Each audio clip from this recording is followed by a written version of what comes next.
vision of a siren. San Diego Comicon 2015. It's over. Oh my goodness, the craziness, the stress, the panels, the fun. What was hot, what wasn't, what worked, what didn't. Well, let's get to it. This year, Conan did his show from Comicon, and attendees were reminded of his presence from the moment they reached baggage claim at San Diego Airport. Legions of fans roamed the streets with superhero and zombified Funko versions of him after his downtown tapings. I won the pool with my geeky friends by guessing Ant-Man would be promoted on the ubiquitous signs all over the Gaslamp district. There are always intrepid entrepreneurs outside the convention center and musicians and people selling sodas and things like that. This one caught my eye and my ear.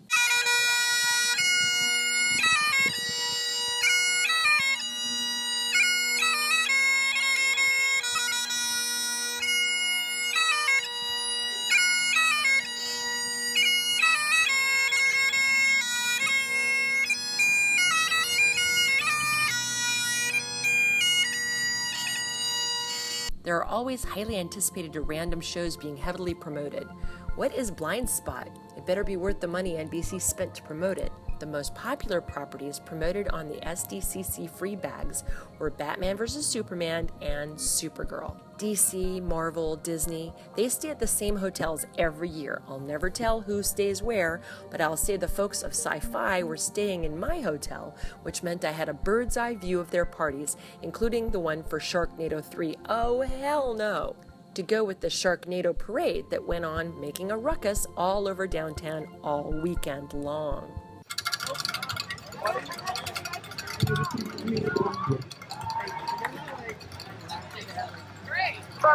On the sales floor, the exhibitors pulled out all the stops, as usual. For me, what won Best Marketing Award was the Ant-Man marketing, which included a near Funko-sized line for a vending machine full of actually quite good prices, like swanky phone covers, limited edition posters, and t-shirts, but nice ones. You could only play if you tweeted a special hashtag for Ant-Man. There were also some great displays, especially at the Lego booth, including a Jurassic Park, Avengers, Stormtrooper, and my favorite, a revolving sign reminiscent of the lenticular movie posters. Then there were Minions, branding, and art in one place. Nice. The fan magnet, that is the DC Comics booth, had lots of actual costumes on display. Shout out to costume designer Michael Wilkinson. Woohoo!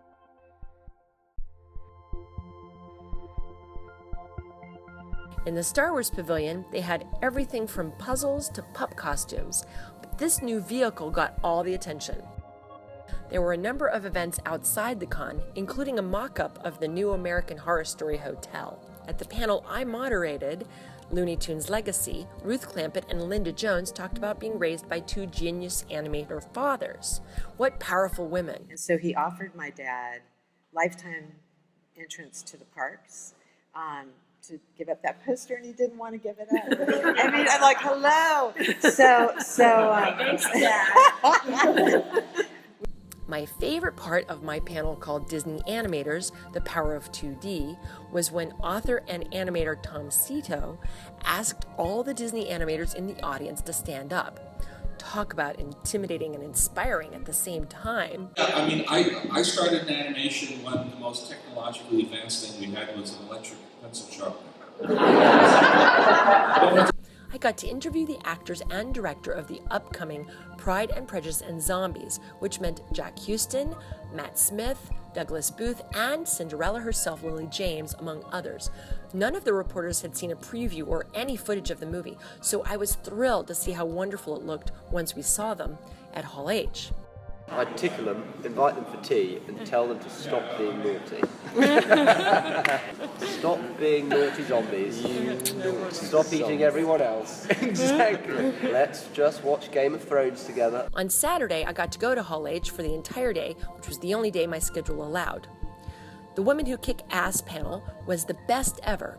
Game of Thrones' Gwendolyn Christie, Agent Carter's Hallie Atwell, Wonder Woman Gal Gadot, and longtime ass-kicking Kathy Bates all reminded women can carry TV and film.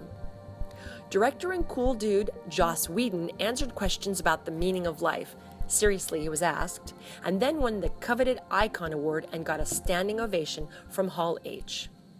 For the first time ever, Guillermo del Toro got through a panel without repeatedly dropping the F-bomb, and fans swooned over Tom Hiddleston and Jessica Chastain.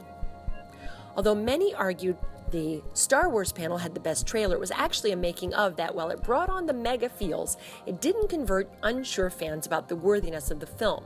For that, I'd point to 3 movies. Deadpool, which, if you were in Hall H, was by far the best received trailer of the entire convention. Chance of one more time meant we got to see it again. We get here. It was that moment. You guys, the internet, fans, you guys made the studio do this. You bent their arms behind their backs, twisted their friggin' necks, and here we are. Well, I know people are very excited. As mentioned before, the Pride and Prejudice and Zombies trailer and clip looks so great, I've gotten much more confident it might be quite good. And Victor Frankenstein, which has had multiple release date changes, never a good sign, actually looks wonderful. I was a little surprised by that because the story's been done so many times. This is a new twist on it, and James McAvoy and Daniel Radcliffe sold it so well, and they have such great chemistry together, my faith is restored. I think they're wrong. People are like, no, Frankenstein's monster. It's from Frankenstein. By the way, I just want to point out, you have probably the greatest hat I've ever seen in my life, which is, it says, it's Frankie Goes to Hollywood, but it's Frankenstein's monster, and Frankenstein's monster is saying, relax. And they were, those were They weren't sealed it for you. well, We had them made up, but thank you, God. We had them made up for the crew at the end. that was our end of picture gift for all the crew. We've got a really cool hat that you might actually wear outside. Because normally the stuff you get on dogs, you'd never wear out. You know, whereas this is actually quite a cool hat. Everyone was hanging in there in Hall H all day on Saturday to see the X-Men Apocalypse panel. It's good. It's nice. It's what I thought I'd always do, like right at the beginning of X-Men First Class. But obviously we had different ideas, so it's nice to finally, even though we've messed with the character and we've put him in different guises and given him slightly different personas than you've seen him in the cartoons and in the comic books and in the movies that we've seen already ever since 1999 and 2000. It's nice to finally adopt that iconic look and pay homage to everything that made all these movies possible, whilst also trying to give it something different each time as well. I mean, for Michael Fassbender, which side can you say where Magneto? Soak it in, let it happen. Where is Magneto? Which side? Can you hear me okay down there? Yeah, I think he's kind of a guy that plays both sides. Yeah? Goes both ways. A little misguided. Yeah. It depends, you know, it's like, depends on the day of the week. No, you know, he's always that kind of ambiguous sort of villain. So when we meet him in this first film, he's more of a, you know, a simple guy. He's just sort of living a normal life and just kind of hung up his cape and his evil ways. And that's where we sort of discover him, and then things happen and he gets sort of drawn back in, as Al Pacino says in the third Godfather. So it's The best one, really. the best one, yes. Andy Garcia. So it's yeah, it's sort of a little bit of both, really. Chris Hardwick nearly broke the internet by doing a superhero selfie with the X-Men, Deadpool, and Fantastic Four cast, as well as a surprise appearance by Gambit himself, Channing Tatum. The 3 issues of the year much mentioned are as follows. One is just a worse version of last year, and that's bootleg trailers. We are asked not to film the trailers and footage. How hard is it to follow their request?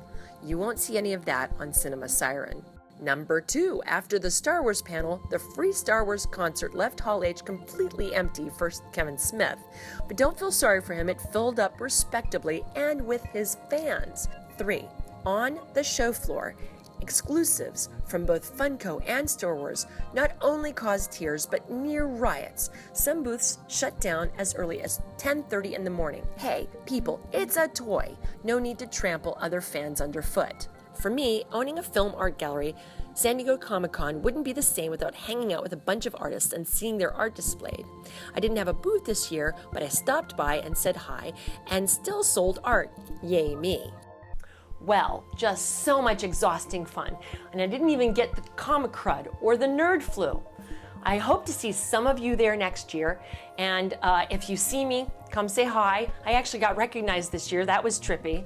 And remember to subscribe to Cinema Siren News on YouTube for more stories, how-tos, and whatnots as we guide you through a sea of celluloid. Until next time, go find a new favorite film or a new favorite film actor or just a new favorite con. See you soon.